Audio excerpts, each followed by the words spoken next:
much. Good morning, everyone. Thanks for taking the time to join this session. Thanks to so many of you for being here. Yesterday was mad busy. Today is a bit more relaxed, but it's great to see so many people in the room. So my presentation this morning is going to focus on actually some of the challenges that exist and that we face as an industry when it comes to mass adoption, the embracing of blockchain and crypto technologies, and perhaps how we can look to go about solving and answering some of those questions. Now, I work for a company called Coincover. We are a theft and loss prevention technology, and we're not going to talk in too much detail about the tech.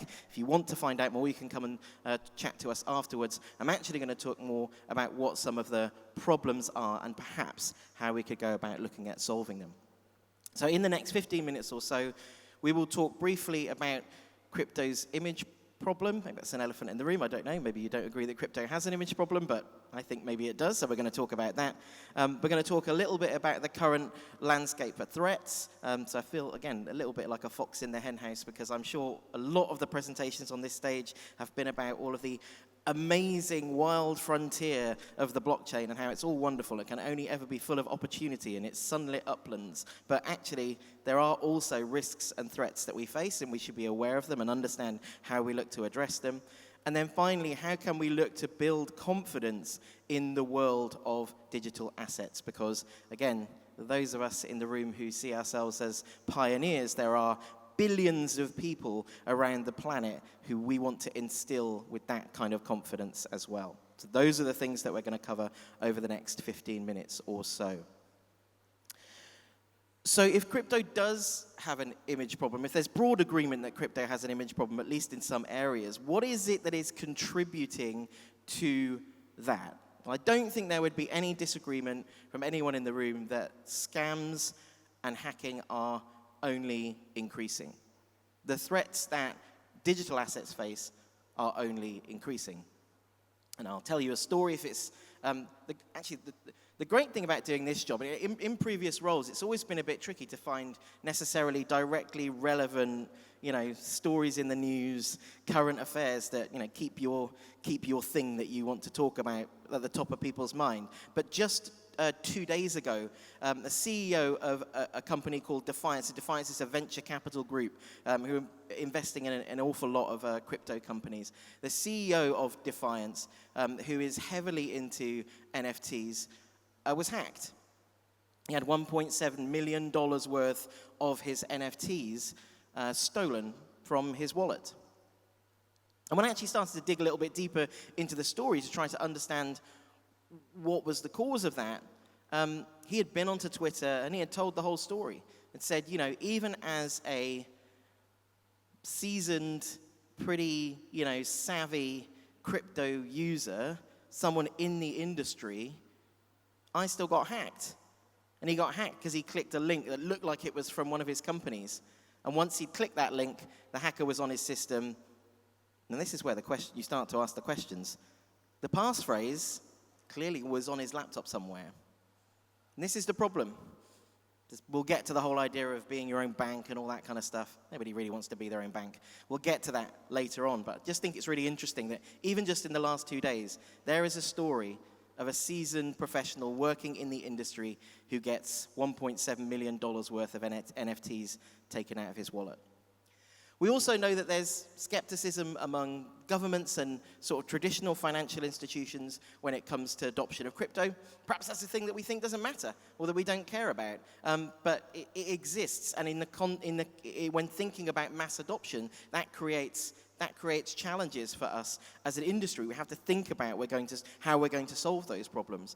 And of course, a lack of regulation, while seen as being good for an emerging market, while seen as being good for enabling, a free market economy, actually is potentially failing to protect citizens. And I'm going to talk in a little bit more detail about that through the rest of the presentation as well. So if we focus in on hacking, during 2021, there was an increase in theft of digital assets of about 185%. And to pull out some of these examples here. One of the things that we're seeing happen a lot is young startup crypto exchanges are being targeted, particularly in this example here, by North Korean hackers, because it's an easy place for them to go and steal money from. An example would be if we think about, well, how do I hack a large corporation? There's a fair amount of work involved in that. Probably a fair amount of people involved in that process. Probably a fair amount of investment on my side as a cyber criminal gang, let's say. But actually, these young startup crypto exchanges that don't necessarily have the layers of security in place that a bank or a traditional financial institution would, or a large corporate would, are finding themselves falling victim to these kind of hacks. And of course, the real victims are the investors.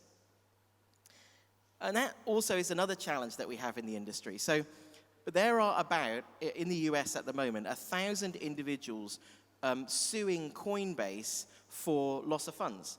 They're suing Coinbase because they've been hacked. Now, Coinbase will say, well, we haven't been hacked. There's nothing wrong with Coinbase's technology. You are your own bank.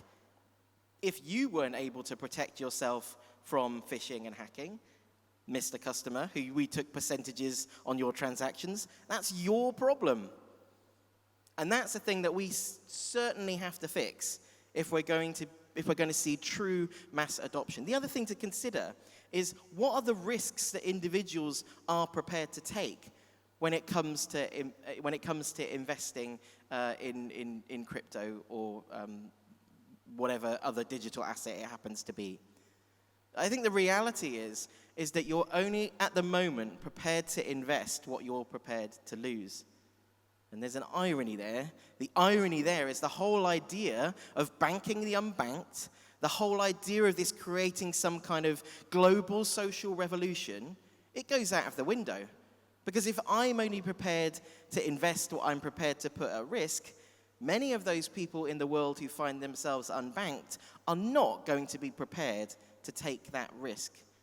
This is a bigger issue that we have to be thinking about. I think what's happened in the crypto industry actually is that you've got a situation where people are seeing it as a way, the Ethereum founder was talking about this just a couple of days ago, and how what's actually happening is crypto is potentially becoming a thing that enables people who already are well capitalized. It gives them a way to potentially look to become more well capitalized or to see a better return on their investments. I'm not sure that's quite the same vision as decentralizing finance for the world or banking the unbanked.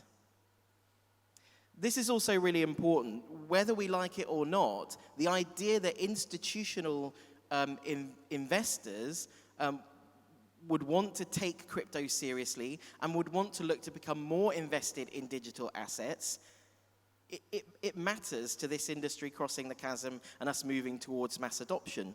And actually, recent research shows that the biggest concern for institutional investors is also security. It's a perceived lack of security around digital assets. So actually, it's not to do with volatility. They're used to working with volatile assets. It's not to do with volatility. It's to do with the lack of perceived protections around digital assets. The other challenge we have is the way that crypto tech works. Now, there's great things about it. It's very leveling. Like, if I hold a wallet as an individual, the tech that's being applied is effectively the same as when a corporate holds a number of wallets as a company, right? There's a sort of level playing field for how the technology works. But the problem is that technology, although in and of itself is ultra secure, I don't think I'm telling you anything you don't know here, but human beings, squidgy human beings, they are not. They're the ones that get hacked. Yes, you can say the blockchain is never going to get hacked. The blockchain is ultra secure. It is. But all the people who use it certainly are not. And if that guy with his $1.7 million worth of NFTs can get hacked, that means anyone in this room can, and it means I can. But also we have to consider loss. So the whole idea of private key management and seed phrases and all this kind of stuff. It all seems great on paper, but the problem is that once crypto is lost, it's lost forever. And there's an estimate that around 20% of all Bitcoin, given that Bitcoin is limited in terms of its in terms of the amount of Bitcoin that there is and will be, 20% of it is already gone, lost forever, never to be accessed again. In a dump somewhere, you'll have heard that story of the guy in South Wales who accidentally threw away 2 hard drives with $500 million in Bitcoin on it. He knows it's in that rubbish dump in South Wales. He's just trying to find a way to get back to it. And there are loads of other stories like that as well. And there are individuals and companies looking to solve those problems. This picture, these two guys here, and this is a picture from a BBC article that is the headline something like "Crypto Hunters, unlocked my crypto" or something like that. And the story paints this sort of amazing journey. These techie guys who figured out what the key was and decrypted it and got access back to the crypto. And then in small print right at the bottom, it's like, and all she had to do was give away 20% of all of her investment to them. And it was all fine. The better thing would have been probably not to have lost access to it in the first place, given that she was down 20% down. And that is a burgeoning industry. Actually, it's so hard once you've lost your crypto to get it back. There is now a burgeoning industry for what are called crypto hunters. The other burgeoning industry is the crypto hypnotist. Go and lie on the couch for an hour or so, talk about your childhood, and maybe while you're doing that, your seed phrase will magically come back to you and you'll be able to find your crypto. It's safe to say that these might not be sustainable models for how we deal with managing seed phrases, protecting stuff that's in cold, that's in cold wallets. The suggestion might be that there has to be a better way of solving this problem. This guy, Stefan Thomas, is a chap who has also lost, a good few million in crypto and is challenging that preconception of wanting to be your own bank. And the analogy he's using here is, well, you don't make your own shoes. I think, actually, what's more interesting is if you think about how much does a bank have to invest in protecting its assets? It's a lot. Innumerable protection technologies that a bank puts in place, and that's not even thinking about anti-money laundering or anti-fraud solutions, or think about the process that you go through if your bank account gets hacked. Now, it's happened to me. I've had a card skimmed at a petrol station, for example, and my bank will call me up and say, "Chris, it looks like you spent £200 at Amazon on a new thing," and I say, "Well, I haven't bought that," and then I go through my bank, and my bank helps to make sure that I don't lose my fund. Well, none of that exists in this context. Are you ready to deal with all that if you're going to be your own bank? It's a nice idea, but the reality is nobody wants to be their own bank. And the masses definitely don't want to be their own bank. So how are we going to look to bridge that gap so that the crypto curious, the crypto afraid can get to a place where they have confidence that this is a thing that they're going to invest in? If it really is going to become the future of finance, that's absolutely required. Absolutely required. These are the current solutions that we have for ways to store your private key. There are also obviously a lot of hardware solutions. There's plenty of them around this event during this week. They're all looking to solve those challenges in the same way. Can we give you a safe place for you to put this seed phrase so that you have confidence you'll be able to get back to it when you need to? The problem is, of course, is that the worst can always happen. Fire, theft, damage. That thing only exists in one place. It is putting potentially a huge amount of investment at risk, relying on a piece of paper or a piece of metal or something in a safe. Also, it doesn't take account of succession planning. Many older investors are investing in crypto for their children. They haven't even thought about what happens when they die. How does someone get access to those assets? How do they know where those assets live? and how much is in that cold wallet, for example. The last thing I'm going to talk about very briefly is the brewing regulatory storm. And I will just tell one story that I think gives a really clear indication about where the problems are around some of the regulation that is currently being enacted. The regulation that is currently being enacted is heavily focused on preventing money laundering, preventing cryptocurrency being used for the proceeds of cybercrime. Now that's a laudable effort, but I took a look through the proposed EU legislation just last week, and it mentions money laundering and proceeds of cryptocurrency from cybercrime 16 times. It mentions individuals being hacked only 4. That says to me that the proposed regulations are weighted towards nations and financial institutions and not towards protecting individual investors. And I think that is going to end up becoming really important. The last thing I want to say, because I've run out of time, Coincover's mission is to make crypto safe for everyone to hold and use. As I said at the beginning, we offer a theft and loss prevention technology. We'd love to talk more to you about it. We're just out of the room here down at the end on the right-hand side. But thank you all very much for your time. It was great to talk to you. Thank you.